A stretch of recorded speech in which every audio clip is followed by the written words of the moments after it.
United Arab Emirates అధ్యక్షుడు Sheikh Mohammed bin Zayed Al Nahyan ప్రధానమంత్రి నరేంద్ర మోదీ ప్రత్యేక ఆహ్వానం మేరకు భారత్కు వచ్చారు. ఢిల్లీలోని పాలం విమానాశ్రయంలో ప్రధానమంత్రి మోదీ యుఏఈ అధ్యక్షుడికి స్వయంగా స్వాగతం పలికారు. అనంతరం మోదీ వాహనంలోనే ఇద్దరు నేతలు కలిసి వెళ్లారు. అయితే భారత్లో యుఏఈ అధ్యక్షుడు పర్యటన కేవలం 2 గంటలకు పైగా మాత్రమే జరగనున్నట్లు సమాచారం. ప్రస్తుతం ఈ ఇద్దరు నాయకులు వాణిజ్యం, పెట్టుబడి, ఇంధన భద్రత వంటి కీలక అంశాలపైన ఉన్నత స్థాయి చర్చలు జరుపుతున్నారు. యుఏఈ అధ్యక్షుడిగా బాధ్యతలు స్వీకరించిన తర్వాత షేక్ మొహమ్మద్ భారతదేశానికి అధికారికంగా రావడం ఇది మూడోసారి.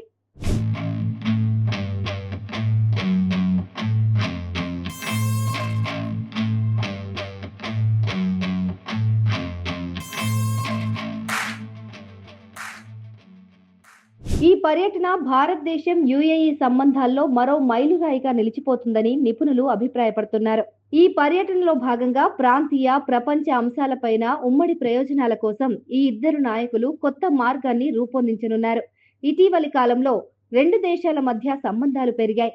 సెప్టెంబర్ 2024లో Abu Dhabi crown prince Sheikh Khalid bin Mohammed bin Zayed, April 2025లో Dubai crown prince Sheikh Hamdan bin Mohammed bin Rashid Al Maktoum భారతదేశాన్ని సందర్శించడం ఈ భాగస్వామ్యాన్ని కొత్త శిఖరాలకు చేర్చింది.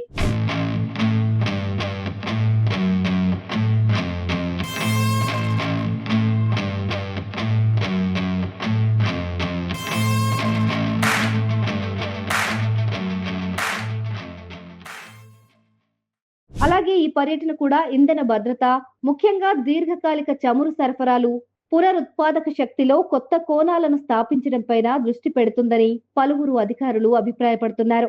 ప్రస్తుతం ఇరాన్లో నెలకొన్న సంక్షోభం పైన కూడా ఇరువురు నేతల మధ్య చర్చకు వచ్చే అవకాశం ఉందని అంటున్నారు.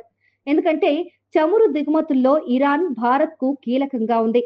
ప్రస్తుతం ఇరాన్ సంక్షోభంలో ఉండటంతో భారత్ కొత్త దారులను వెతుకుతుందని నిపుణులు అంచనా వేస్తున్నారు.